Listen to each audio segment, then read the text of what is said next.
financial reporting, we often export trial balances from our accounting system and then use that as the basis for our reports. Now, here's the thing. If we set up our reporting workbook the wrong way, it leads to manual processes with copy and paste and other activities that we just don't need to undertake. But if we set them up the right way, we can get super fast, single-click reporting. And that's what we're looking at in this video. How can we update our financial reports with one click using trial balances as a source? So if you're ready, let's fire up Excel and let's go. Here is my trial balance, which while not identical, it will be similar in style and format to yours. You'll notice that the worksheet name is TB.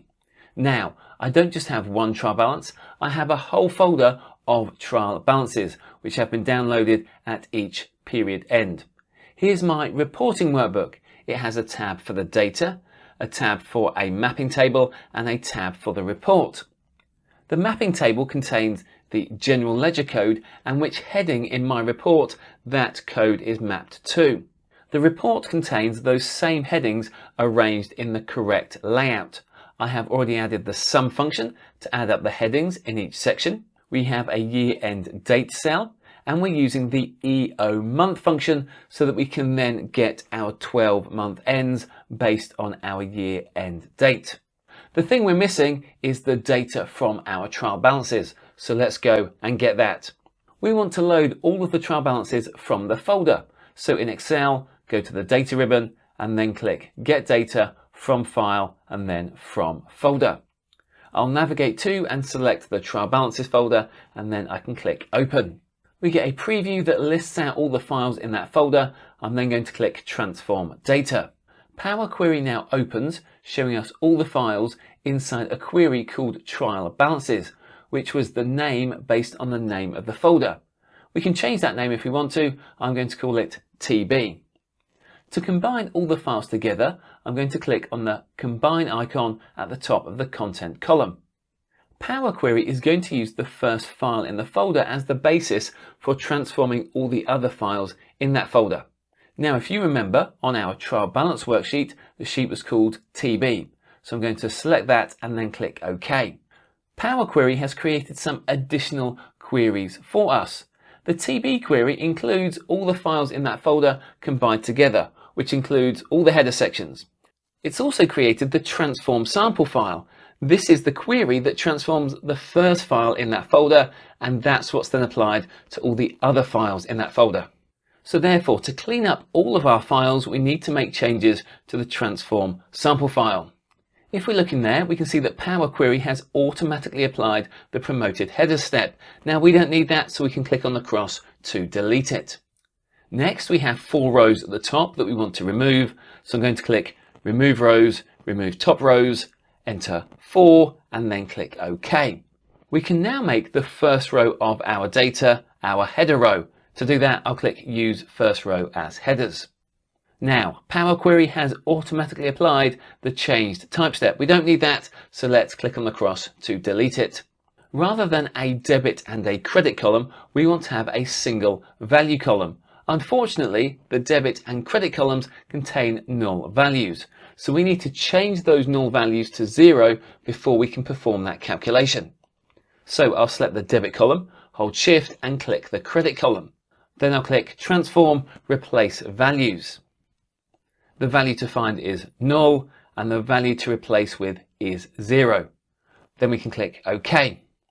Now we can add a calculation of debit minus credit. To do this, I'll click Add Column and go to Custom Column. We're going to call our column Value, and then the formula we need is debit minus credit. So I'll double click on the word debit, enter a minus, and then double click on the word credit. And now I can click OK. As you can see, we now have a value column, which means we no longer need the debit and credit columns. So we can select those and press Delete. We do need a date column to know the time period that each of our trial balances relates to. But where are we going to get that from? If we look back through the steps, the date was at the top of the report in the navigation step. And this is the value that we want to get. Now here's the thing, navigation inside Power Query is never called navigation. So we need to go and find out what the name of that step actually is. So I'm going to click View and then Advanced Editor. In here we can see all the code that runs our query. We can see all the names of the steps. They match up with the applied steps list, all apart from navigation, which you can see that step name is actually called TB_sheet. So we need to remember that.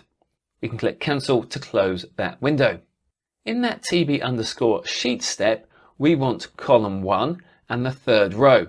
Now Power Query starts indexing at 0. So we want column 1 and index position 2. Right, let's go to our last step and then we can click add column, custom column. The name of this column is date, and the formula that we want is going to be equals TB_sheet. Then in square brackets, we want column 1, that's the name of the column that we want, and then in curly brackets, we want the index position, which is 2. Then we can click OK.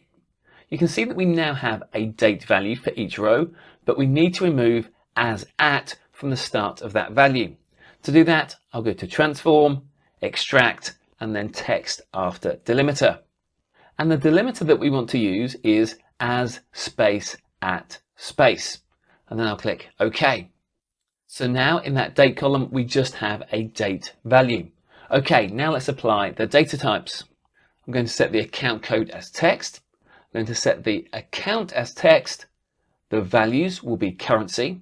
Now to make sure that the date works in your region, I'm going to go to using locale, and then the data type will be date, and the locale is English United Kingdom because the file format of the original file originates from the UK, so it's a UK date.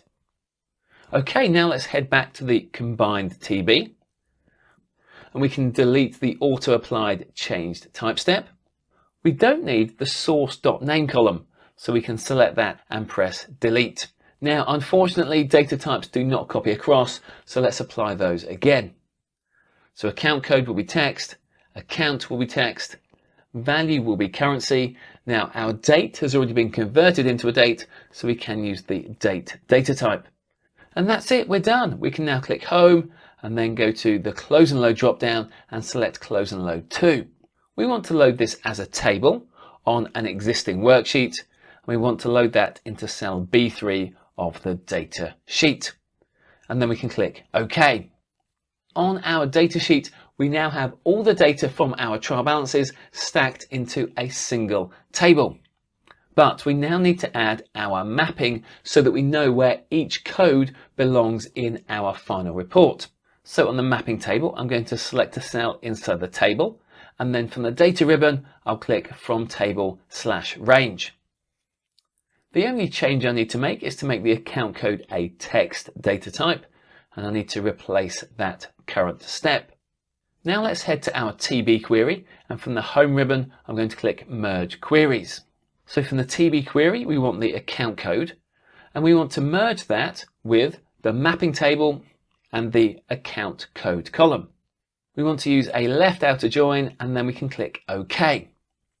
Now we need to expand that column, and we only want the headings column, and we don't want to use the original column name as prefix. And then we can click OK again. And that's it. We now have our headings column inside our table. So we're going to go to home and click on the close and load drop down, and then click close and load to. In this session, we only loaded the mapping table. We don't need another version of that in our workbook, so we can select only create connection and then click OK. Now let's come to our report and create the formula. For this, we're going to use SUMIFS.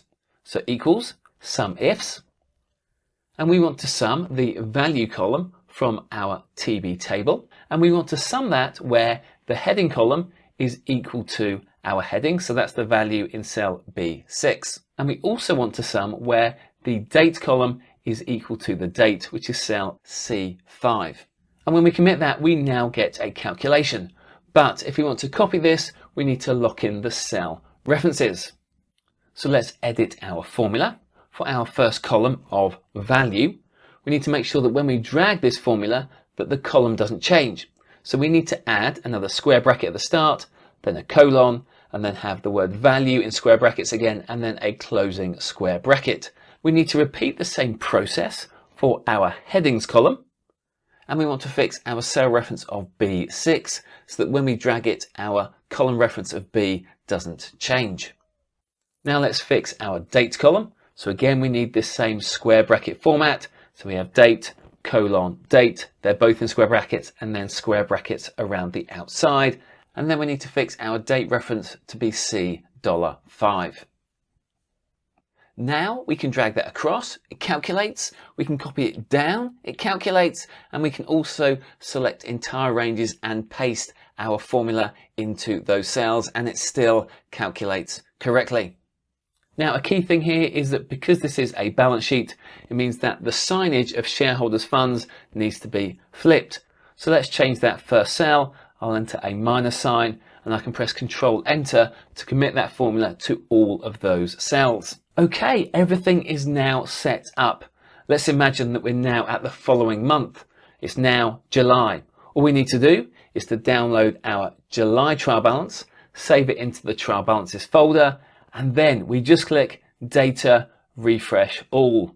And that's it. That is super fast financial reporting. Let's try that again for August. We download the August trial balance, we save it in the trial balances folder, we click Data Refresh All, and that's all we need to do. That is super fast financial reporting. Now you're probably thinking, what about a profit and loss account? What about cost center reports? Or how about if my trial balance is in a different format to your trial balance? Or maybe you need to put all of these reports into a PowerPoint presentation for your CFO to present. Well, in that scenario, I suggest you head over to exceloffthegrid.com/academy and check out our training program. We cover all of this and much, much more. So that means you can get your financial reporting done super fast. Thanks for watching, and I'll catch you next time.